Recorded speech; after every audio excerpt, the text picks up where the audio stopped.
That's John as a young man, as a middle-aged, handsome man, and his 1970 cover, which I was surprised to know he had gotten that early, on Scientific American magazine. And the list, what surprises me is how many entrepreneurs came out of this group of graduates. So it was clear not only was this an academic community, but they were supported in thinking about business. So I'll mention that as I introduce each one of them. He's already told you about Adobe. Those are some of the products that we all know, Photoshop and Illustrator and PDF and so forth. Henri Gouraud, our French connection. By the way, each of these gentlemen is going to talk further this afternoon. This is just going to be a very brief introduction. And his wife Sylvie is here. She has the famous eyebrow pencil on her face. And the source of Gouraud shading. You can see the shiny result at the lower right there. Ed Catmull, person I've known quite a while. One of the recent Turing Award winners, I want to point out. There he is, digitizing his hand, which you already saw in the introductory video. And Pixar, of course, is the company we started together. And very, very proud to have spent a big chunk of my life with this guy. Jim Clark is not with us, as we heard yesterday, so I'm going to skip right over him. Henry Fuchs. There's that lovely picture of you as a young man with bright red hair that you sent me. Thank you. I think I did a right-left reverse, but just to make the slide balance out right. Okay. I put the head-mounted display up there because you worked on that when you got here, and we'll talk about it. I think I used it a little bit. No, it was already done. Yeah, I'll let you explain that. Okay.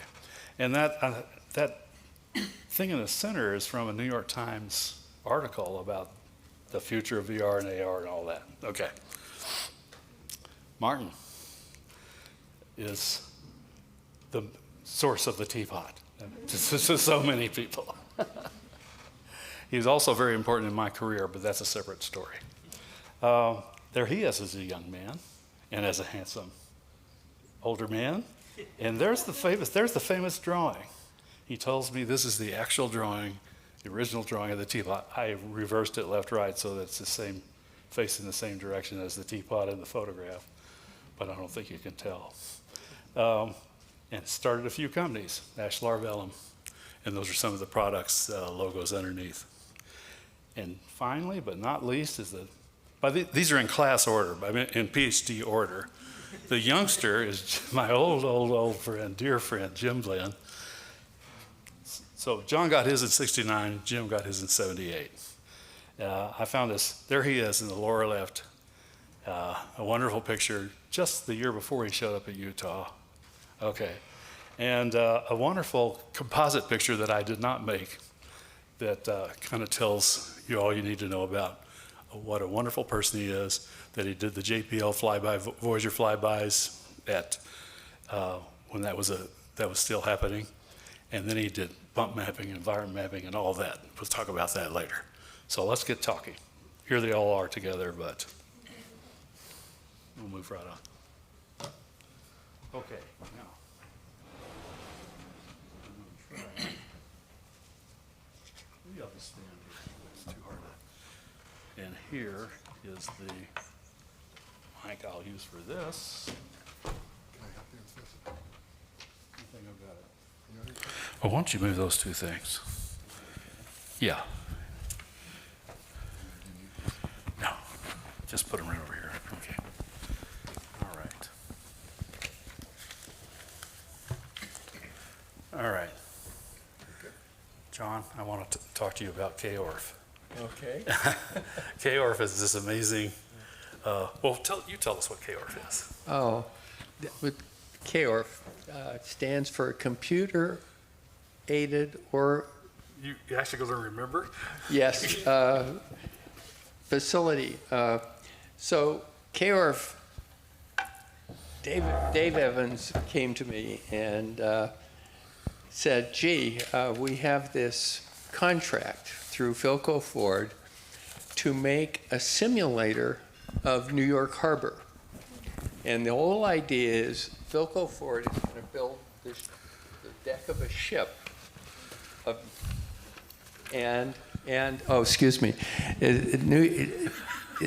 Philco Ford's going to build a deck of a ship, and they're going to have 5 projectors outside of this mock-up of the ship. And the 5 projectors were called Itafor projectors. And if you haven't heard of an Itafor projector, it's a very, very old way of projecting computer stuff onto a screen. And there were 5 of them. And they were supposed to be outside the bridge of the ship, and you were supposed to see New York Harbor. And they wanted to use this simulator to train pilots how to go into New York Harbor, around over to Staten Island, and then up the thing into New Jersey, into the docks. And he said, John, all we have to do is build a computer model of New York Harbor. And we got out the maps, and we got out all of the buildings and stuff.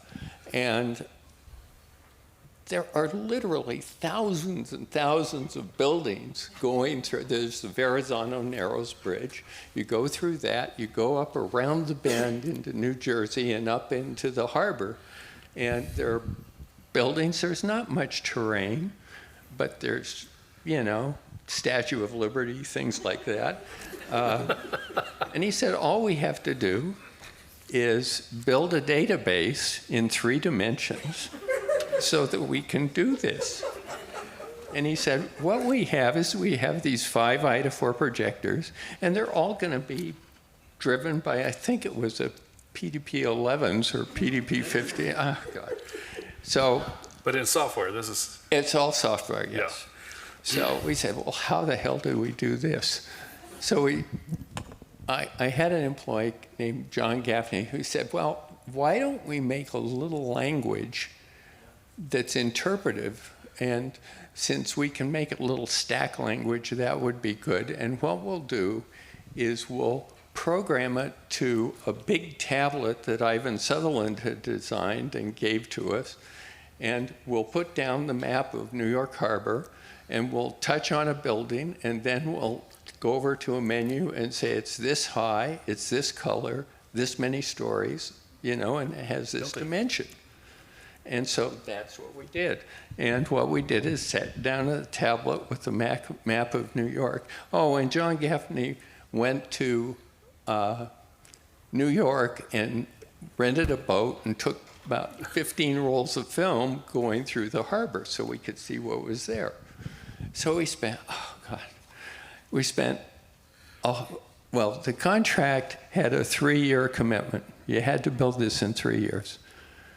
Evans and Sutherland hadn't done anything for 2 years. So we had 1 year to build this database of New York Harbor. And we used Ivan's tablet, and we did it. And Is the design system that you generated there where PostScript came from? PostScript came from? Yeah. Yeah, it was called Joy, I think, at that time. And so this little interpretive languages fed this gigantic database of thousands of buildings and everything, and all the terrain. And these 5 projectors did it, and we hit the delivery date. And I've actually driven an oil tanker through that simulation. It's amazing. With And Christy then- Martin, who's here somewhere, there she is. Let me fly it one night. Thank you, Christy. Anyway, it was one of the more impossible jobs that Dave gave us. What came out of that was, gee, if you're building very complex databases and very complex visual stuff, having this little interpretive language that is the underlying growth of that, that's the driving stuff that you can easily program, is the way to approach the problem. So after the KORF project and after the space shuttle project that we did, Which I didn't even know about. and after the pilot project that we did the same thing, we decided, well, I just decided that we had to, I got an offer from Xerox Palo at the Research Center, where a lot of my friends, Alan Kay and William Newman, all kinds of friends were there. And so I went to work at Park. And Park was this gold mine that had all of this incredible technology. And Alan Kay was there. So I'm going to have to, unfortunately, move on if we don't have much time. To Henri Gouraud. Yeah. Well, first of all, John, you told us already how you met David and Yeah. Ivan, more or less. How did you meet the magic couple, Henri? What was the question? How did I? How did you get to know Dave Evans and Ivan Sutherland? I will talk more about the Dave Evans story this afternoon, you know, the French connection.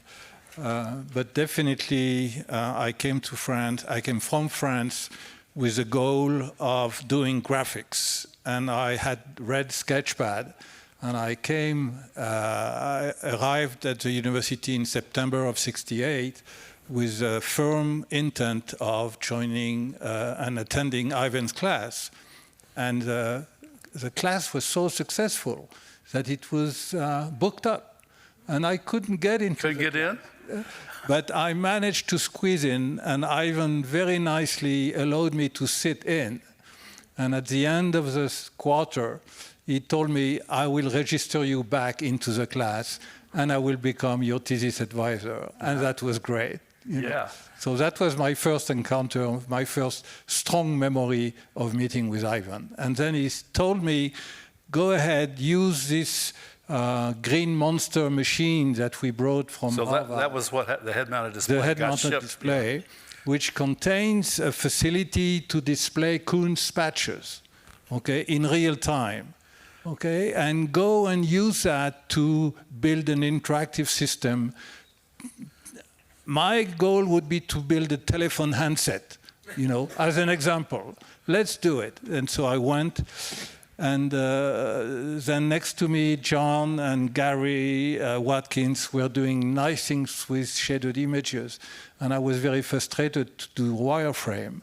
And so I kind of thought about it for a while, and I did some experiment. I'll talk more about it this afternoon This again. is when you invoked your wife. Yeah. And then I finally produced some pictures, which I showed to Ivan, and Ivan told me, that's it. You're done. Write it up. And now I had the task of transforming 2 lines of linear equation into a full-blown dissertation. So we have to move along, but I would like you to tell the story, especially so Ed can hear it, about your visit with Bézier. Oh, yes. Okay. After finishing my thesis, I came back to France. The army called me in. I had to go. So I went, and I gave several talks, and I was invited to talk with Bézier. And so I presented to Pierre Bézier what I had done. And at the, you know, he kind of dozed in through the presentation, I noticed, you know. And then at the end of the presentation, he told me, Henri, what you've done is nice, but until I will see the reflection of a neon tube over the shiny car body, you know, I won't be able to use the technology. So it set the goal, and it took another 10, 15, 20 years before, you know, sufficiently realistic images were being produced. And even today, I hear that the quality of the paint, the chemistry of the paint is such that it's not just a, you know, a reflection model. You have to take into account the molecules and so on. It's very complicated. Yeah. Okay, that.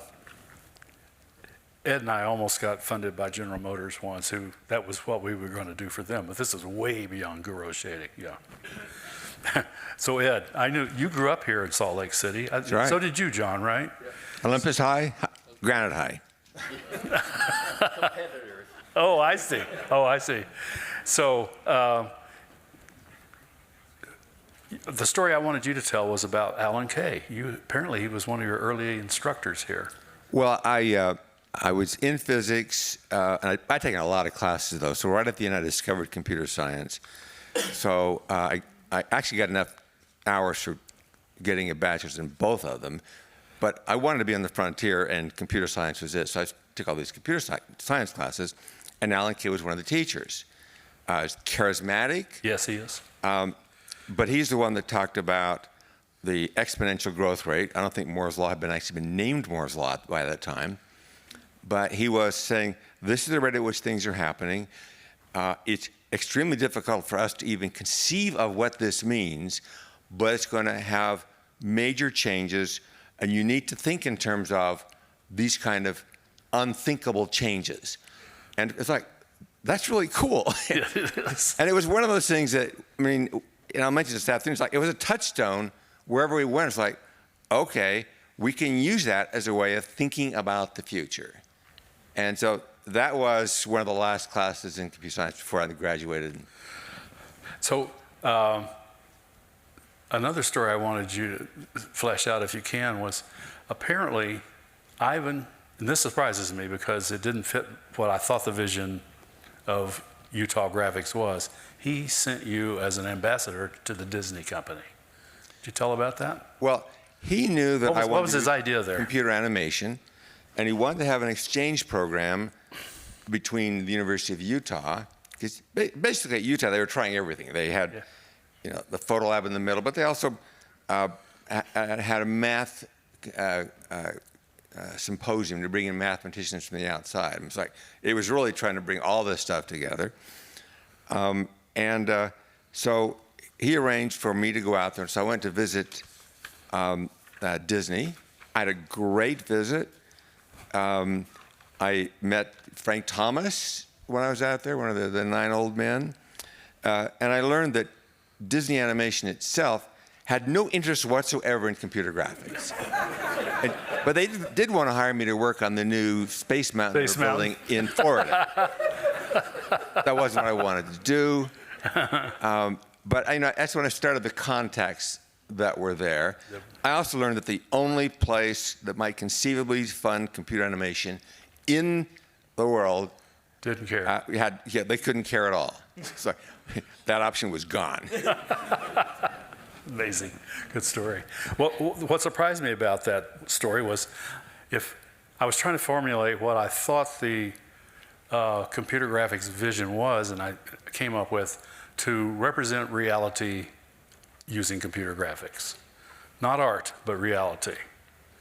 And yet there's that little glimmer, there were some artistic, you just said it though, basically anything would have, Utah was wide open for everything at that time. First of all, I originally wanted to be an animator, and then I realized I wasn't good enough. And everybody kind of knew that about you, is that right? Yeah, and I wanted to do computer animation, but I'd have to say the entire field of computer graphics took on as a goal for many years trying to create reality. Right. And they actually got to the point where, they kind of made it really looks pretty damn impressive. Pretty good, yeah. And then it started turning into simulation and other things like that, all of which were very important. But they grew out of this desire, and it's like, you kind of get to a goal, and when you've reached it, you're okay. You move on to the next one, the next hard problem. All right, we have to move on. Henry? The next hard problem. You're the hard problem. No, Yes. It's still a hard problem. Yeah. Yes. So, as I understand it, tell me if I'm wrong, but the head-mounted display at MIT, the original, did not have an interactive device. As far as I know, I was not there, of course, but I Yeah, but what you must have known. As far as I know, does anybody here, know I don't otherwise? think it did have. But that got added at Utah, right? So it was by not the time I got there in 70, it already was existed by the time I remember it well. It had this. For those of you that don't know, it had the. It was the following kind of thing. You remember old-fashioned cameras, 35mm cameras had a grip. You could hold it underneath. Yeah. And you could press the shutter with a little button that would have a cable up to the top of the camera. So exactly one of these, and the button was connected to the computer, so you can grab something, you can move it around like a line segment or define a new line segment and so on. And the way that the system knew that where it was in 3 space, again, this was all done before I got there in 70, was that there were 3 lines, fishing lines, or was it very thin steel cable? Does anybody remember? Very thin lines that were spring-loaded reel, like a fishing reel, that it springs on it, that had a shaft encoder. So then as you move it around, the system knew where that tip was by just the length of each one of these 3 fishing lines. One of the great things about it was that because they were spring-loaded, if you ever got tired, you'd let it go, and it would spring up, above your head. It was really great. The only difficulty was that now you couldn't really turn it around because of the sword of Damocles, would get I know caught about in that. That took the load off. Right? But it was a great system. So, again, I had nothing to do with it. It was already here then. so what did you do with it? I mean, you've apparently been following VR and AR and XR and all that stuff ever since. So I blame Alan Kay. I was minding my own business. I grew up in Pasadena, California, and so I was lucky enough as an undergraduate to get a succession of summer jobs at JPL, the Jet Propulsion Lab. This was even before Jim. And there, the really wonderful thing was that the second summer I was there, the department had said several engineers would like to have you assist them. Why don't you go around to, and see, what you would like. The first guy that I went to was the highest ranking science person in the lab, in the imaging lab, Bob Nathan. And he said, you've been working with these kinds of things, images coming from the lunar orbiter and so on. But what I think is interesting is if we take this technology to things that are on Earth, like biological images. So look at this. This is, what these are? These are chromosomes. Can we analyze these and the shapes and then put them into the right places? Wow, I said, that's the thing. I went back to my department manager. I don't want to talk to anybody else. Bob Nathan is the guy. I want to work with this. So I worked with him over the summer, and I went back to Santa Cruz. This was in '69. And I went to one of my favorite professors, Bill McKeeman. I said, graphics is it. You could take things from images, you can make new images, you could analyze things. Fabulous. He says, very nice, except there's nobody here at Santa Cruz who does anything like that. And he picks up the phone. He had just come from Stanford. Phones in 1969, you remember those? And he says, hi, this is Bill McKeeman. Dialed them or something. Yeah. Bill McKeeman, is John McCarthy there? I only later found out he was the head of the Stanford AI Lab. That's right. I was there then. Pause. Is Lester Ernest there? I later found out he was the associate head. I think I came during lunch hour or something. There's a little pause. Is Alan Kay there? Alan, Bill McKeeman, I got a student here who's really interested in graphics and imaging. Can you take him on? And he hands the phone to me. I stumble. Dr. K? No, I corrected myself. Mr. K. And on the other side, he says, actually, it's Dr. K, but you should call me Alan. So he took me on 1 day a week. I showed up at Stanford AI Lab, and he gave me things to read. He dragged me to all kinds of seminars. I saw all kinds of stuff. So what year was this? This was 1969. Now, one of the things that he showed me, I could tell you about various things that he showed me, resolution theorem improving and things like that. But then he showed me this paper that had just come out, 1968, written by one Ivan Sutherland, who I had no idea who it was, but the title was A Head-Mounted Three-Dimensional Display. Well, it blew my mind. Before I thought of graphics as you take some images, like of chromosomes or antibodies or space pictures, you move them around, you get another picture. No, here was a three-dimensional world in the room with you.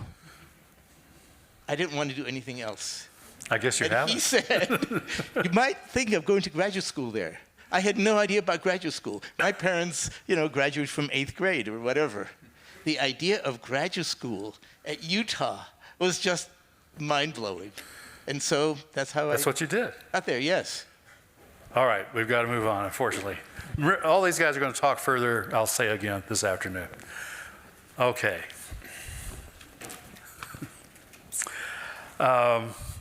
Martin, we all think of you as Mr. Teapot.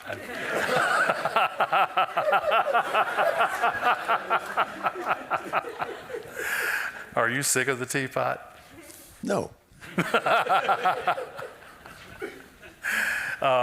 And you're sitting right next to the guy who really took it into its full glory, I would say, Jim Blinn. Were you at Utah when you drew that piece of green engineering pad paper version of it? Oh, yes. I'll be talking about it a little bit this afternoon, but the story as it's told in Wikipedia is quite accurate. I was sitting, well, I had a need in the thesis work I was doing for generating procedural models of objects, because just representing them as piles of triangles was too costly in memory. And so the problem is, how do you come up with procedural models of objects that you can then do rendering experiments on? So I was sitting at tea with my wife and discussing this issue of where you can get models that are suitable for procedural rendering, as one does with one's wife.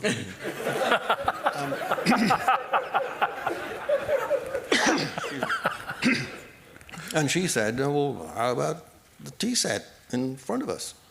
And I looked at it and thought, well, yeah, that's got a lot of the right characteristics. So I pulled out a sheet of engineering squared paper and proceeded to sketch this. First of all, the teapot, and later all the other cream pitcher and cups and saucers and spoons and things. Sketched it on this squared paper. I didn't bother to make it too accurate with the measurements. I just got the proportions about right. If I'd known where it was going, I might have been more careful. So that's why it's different. But took that into the lab in Utah at the CS department and typed it in, and the rest is history. So, where did you start interacting with this guy, John Warnock? John. Well, when I came to Utah in the end of '72, I knew about John Warnock, but he wasn't at Utah anymore. He had left, and I think was, yes, in one of the places he described earlier. But I knew about him, I knew about his algorithm, and he was well remembered at Utah. And my wife and I moved into a basement apartment in the avenues here, under this lovely old lady's house. And we got to know her quite well, and she would have us up for cocktails before dinner. I mean, what a landlady. And she would talk about her nephew, Bill. Oh, Willie. Okay, I'm starting to put it together Tell me here. about Bill, who had been at the university and done all sorts of wonderful things. And I thought, I wonder who this Bill character is. Turned out this was Auntie Winnie, John's aunt. Why do they call you Bill? I don't think, he doesn't seem to admit to this nickname ever.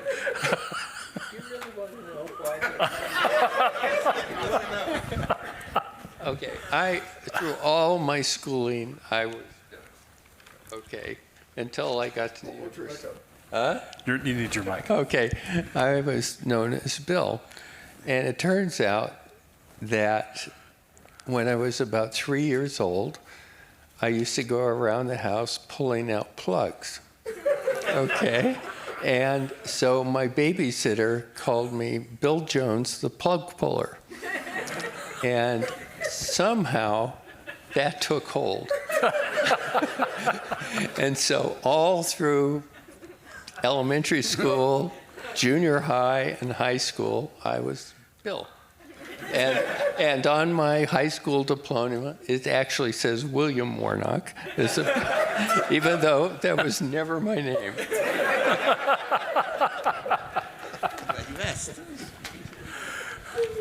And then you did a language together at Xerox, I guess. Yeah, after Utah, I moved to Xerox PARC, and I did visit. First time I met, I think, I visited you in Mountain View when you were working on the new K-Or harbor probably. simulator. Yeah, yeah. But shortly after that, you came and joined Xerox PARC.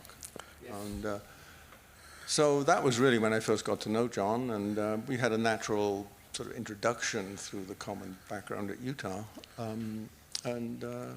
Yeah, we worked together on the Jam language. And, yeah.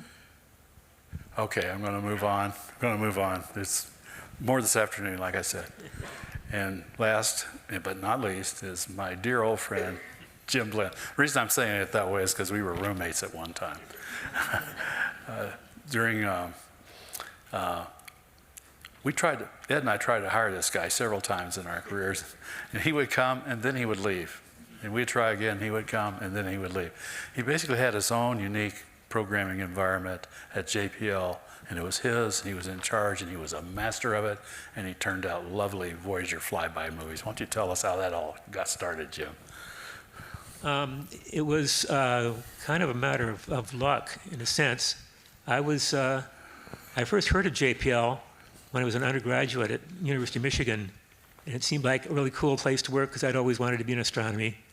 But since I wasn't in an astronomy degree program, I didn't think they would have any use for me.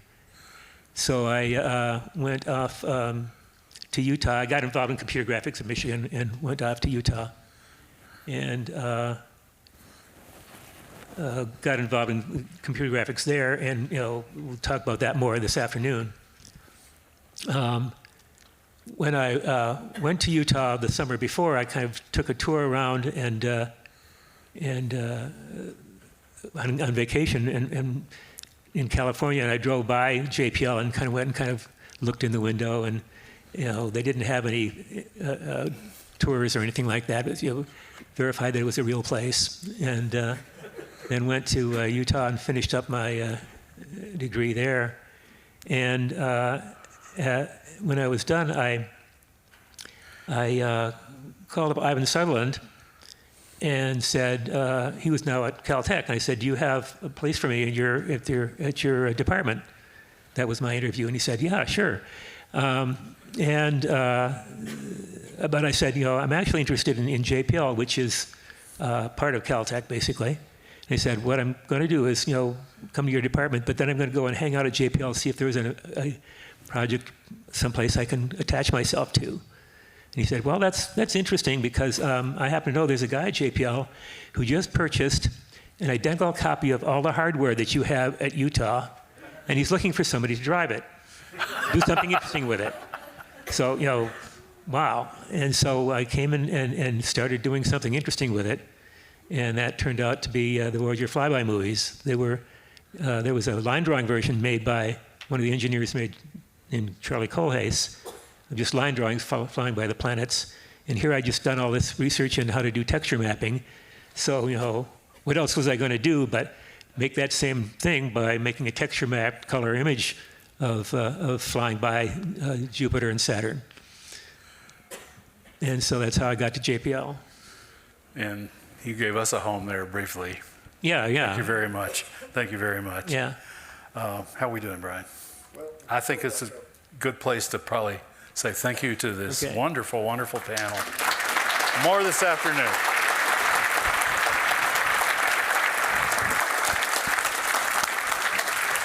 That was fun.